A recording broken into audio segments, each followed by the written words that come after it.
Hello everyone, कैसे हैं आप सब। आई होप कि आप सब अच्छे होंगे, आपकी पढ़ाई अच्छी चल रही होगी। आज हम इस वीडियो में अरिथमेटिक प्रोग्रेशन के इंपॉर्टेंट फार्मूले और कॉन्सेप्ट को समझेंगे। नेक्स्ट वीडियो में हम क्वेश्चन लगाएंगे।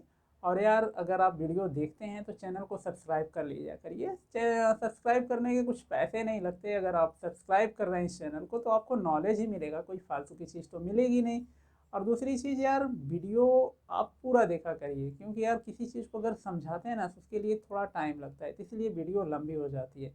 अगर आपको लगता है कि 10-5 मिनट में, कुछ लोग मैंने देखा है कि 10-5 मिनट में ही काम ख़त्म कर देते हैं, यार 10-5 मिनट में केवल बेवकूफ़ बनाया जाएगा, ठीक है। किसी कॉन्सेप्ट को अगर समझाते हैं तो थोड़ा टाइम लगता है। तो प्लीज़ वीडियो को लास्ट तक देखा करिए, जिससे आपको अच्छे से चीज़ें समझ में आएंगी, ठीक। तो चलिए आइए समझ लेते हैं एपी को, ठीक है। हम एक सिंपल सीरीज लेकर चल रहे हैं, जिससे समझने में आपको इजी रहेगा।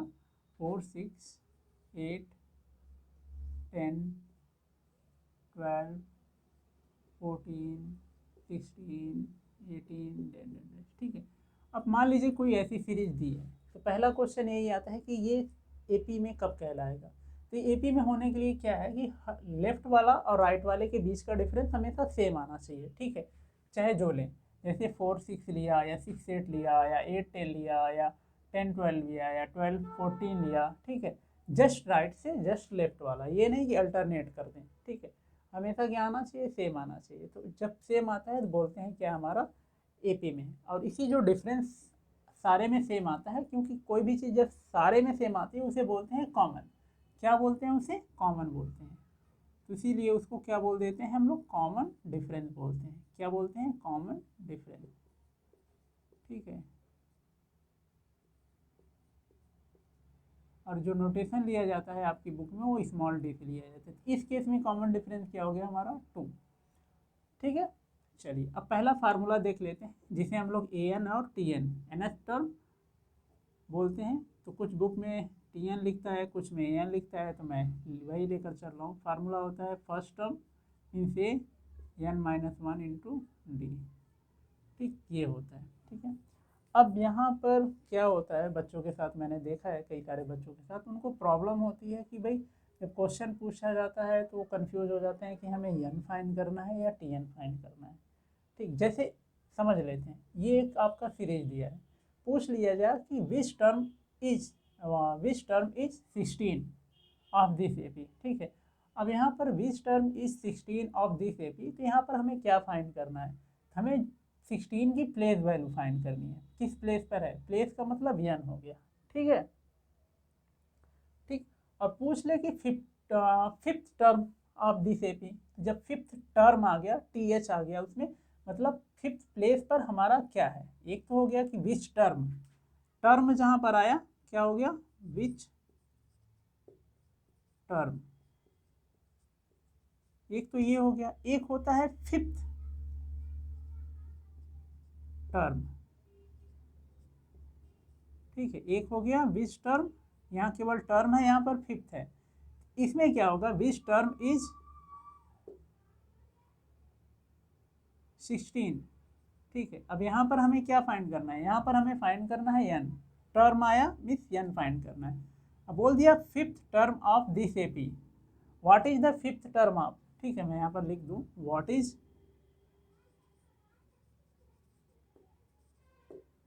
The fifth term of this AP. तो यहाँ पर हम क्या करना है, फिफ्थ का मतलब टर्म पांचवें प्लेस पर कौन है, 1, 2, 3, 4, 5, 12 है। ये हम न्यूमेरिकली सॉल्व करके निकालेंगे। फिलहाल हम यहाँ कॉन्सेप्ट और कोई फार्मूले को समझ रहे हैं, इसलिए हम सॉल्व नहीं कर रहे हैं, वैसे ही हो जा रहा है, ठीक है। तो आई होप कि जब भी आप इस तरह का क्वेश्चन आएगा आप कंफ्यूज नहीं होंगे, ठीक है।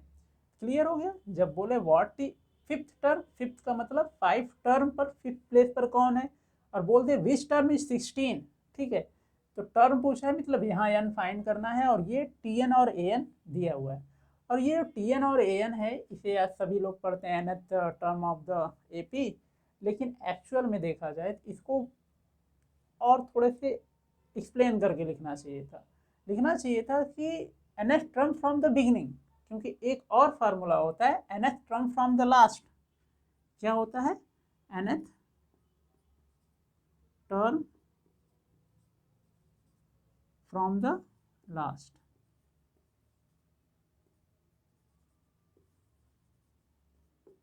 उसका फार्मूला क्या होता है? उसका फार्मूला होता है l minus n minus one into D. ठीक है, ये होता है।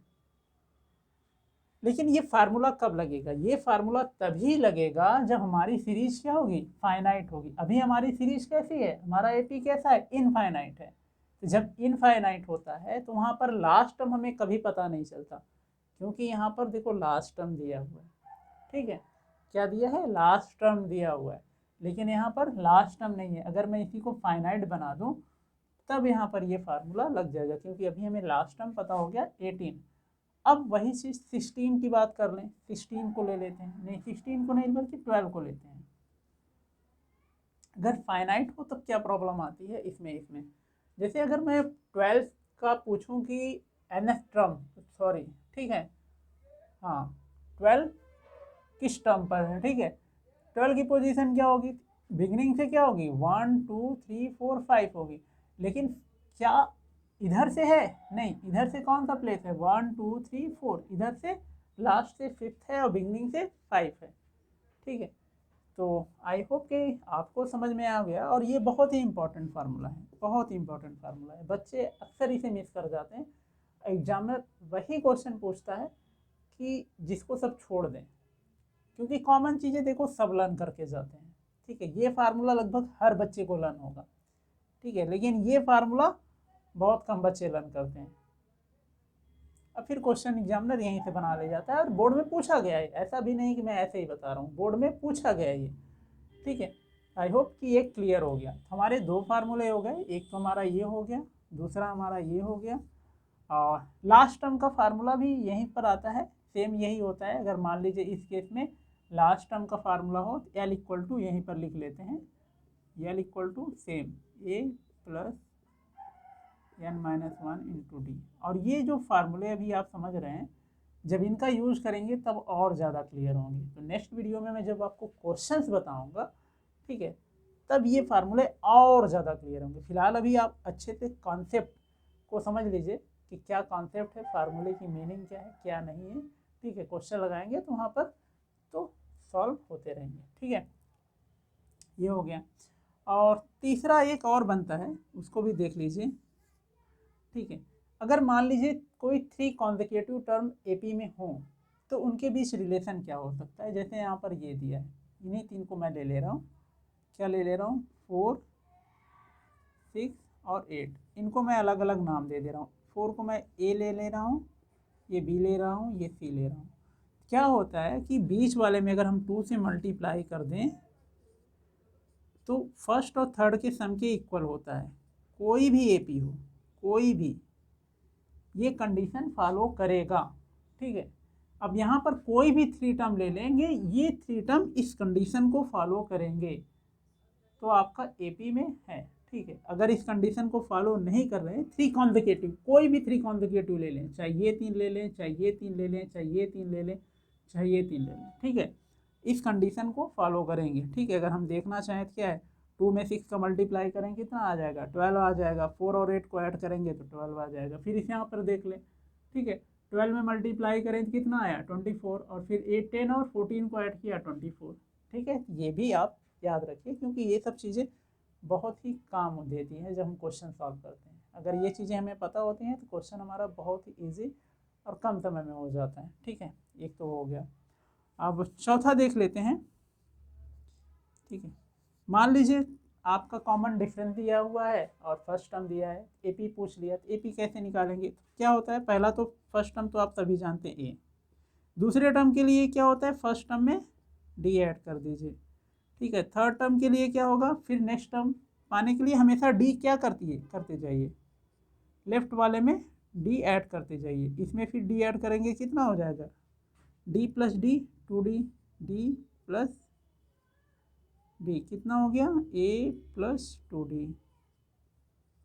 ठीक है, फिर उसी तरह आप आगे लिख सकते हैं, ए प्लस, फिर डी ऐड करेंगे 3d हो जाएगा।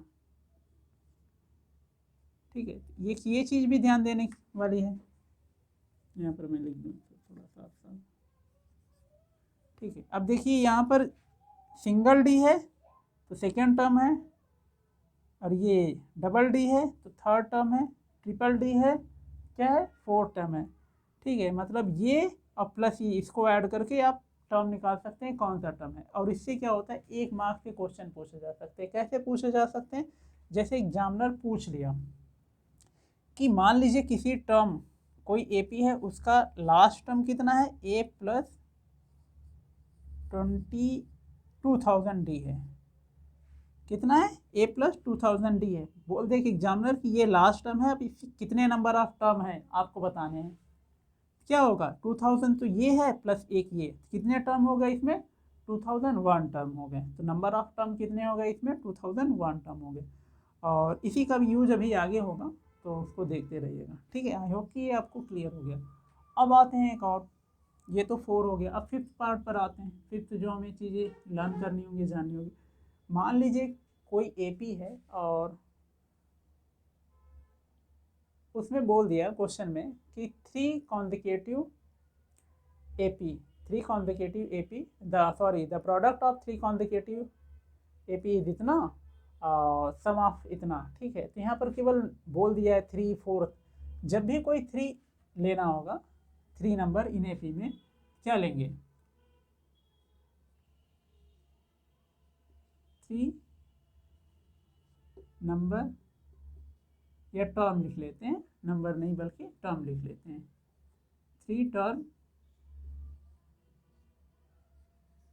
In AP. हमेशा हम क्या लेट करेंगे, हमारा जो लेंगे, क्योंकि यहाँ पर देखो हमें कुछ नहीं पता है कि ये जो 3 टर्म है कौन से हैं, पहले दूसरे तीसरे हैं, 5वें 6वें 7वें हैं कि कौन से हैं, ये नहीं पता है। तो हम क्या लेंगे इसमें, फर्स्ट टर्म हमारा क्या होगा, a माइनस 2d, फिर a, फिर a प्लस 2d। ठीक है, ये 3 टर्म लेंगे जब भी 3 टर्म लेना होगा। ठीक है, जब भी 4 टर्म लेना होगा तो क्या लेंगे, कितना लेना होगा, 4 टर्म। और ये कॉन्जिक्यूटिव हैं यार। ठीक है, जब 4 टर्म लेना होगा तब क्या लेंगे, तब हम लेंगे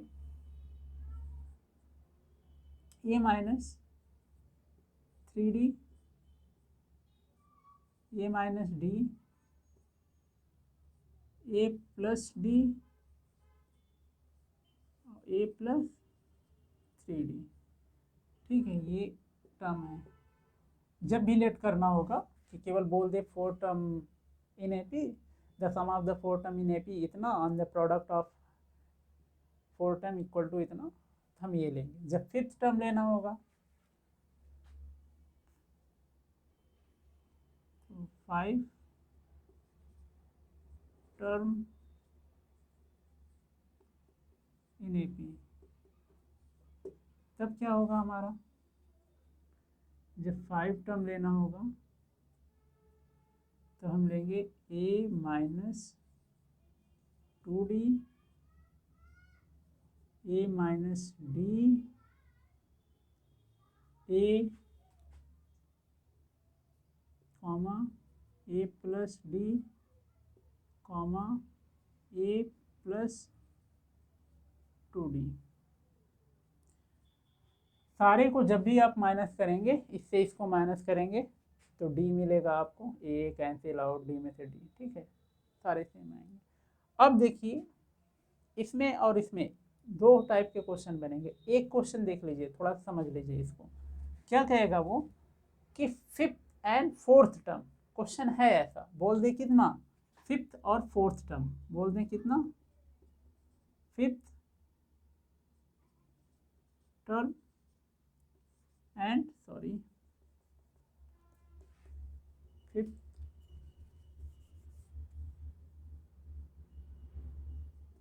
प्रोडक्ट में कर रहा हूँ, 5th टर्म और 6th टर्म में लिख दे रहा हूँ।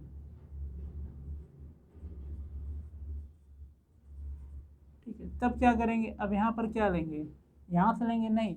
जब 5th डायरेक्ट बोल दिया है, यहाँ पर बोला है कि कोई 3 टर्म है, यहाँ पर स्पेसिफिक टर्म बोला है कि कौन सा लेना है, 5th लेना है और 6th लेना है। ठीक है, यहाँ मैं 6 नहीं बल्कि मैं 8 बना दूँ, कुछ भी ले सकते हैं। तो मैं डायरेक्ट मतलब नेक्स्ट, जस्ट नेक्स्ट वाला नहीं ले रहा। देखो जब फिफ्थ बोला है तब यहाँ वाला रूल यूज करेंगे। मैंने बताया था ना कि जितने डी होंगे, ठीक है, उससे एक ज़्यादा हमारा टर्म होगा। तो यहाँ फिफ्थ टर्म है तो हमें कितने डी लेने होंगे, इसके लिए ए लिखने पड़ेंगे प्लस 4d, क्योंकि फिफ्थ टर्म है तो 4d होना चाहिए। यहाँ पर एथ टर्म है तो इसको हम ब्रैकेट में लिख लेते हैं। यहाँ पर एथ टर्म है तो क्या लिखना पड़ेगा हमें, a प्लस 8 है ना, एक कम 7d। ठीक है, ये क्लियर हो गया इतना। अब देखिए इसका यूज कहाँ होगा, बोल दे कि product of 3 consecutive term in AP, तो क्या लेंगे 3 कॉन्सेक्यूटिव टर्म, तो यही 3, तब ये लिखना पड़ेगा हमें। तब ये नहीं लिखेंगे हम, क्योंकि ये स्पेसिफिक टर्म है।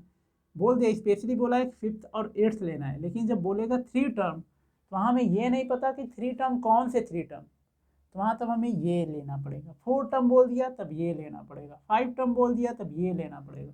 स्पेसिफिक रहेगा इस तरह, और डायरेक्ट नॉन स्पेसिफिक है तब ये इस तरह।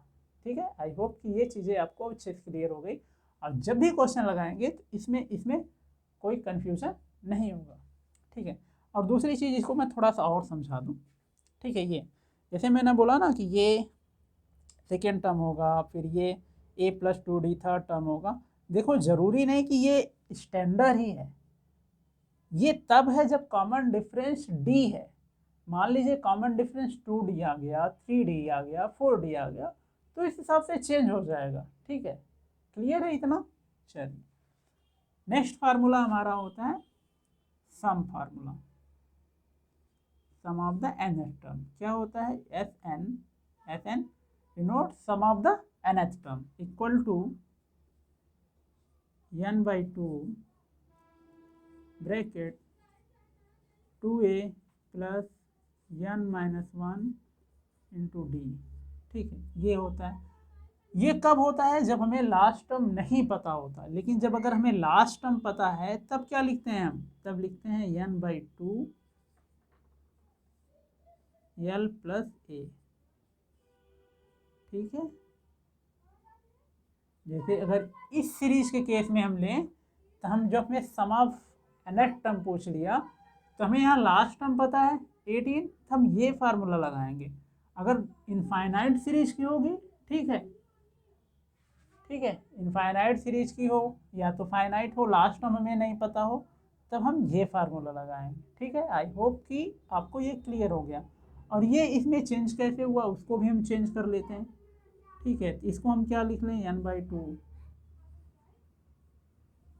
ए को क्या लिख सकते हैं, 2a को a प्लस ए लिख सकते हैं, a plus A, sorry, plus n-1 into D.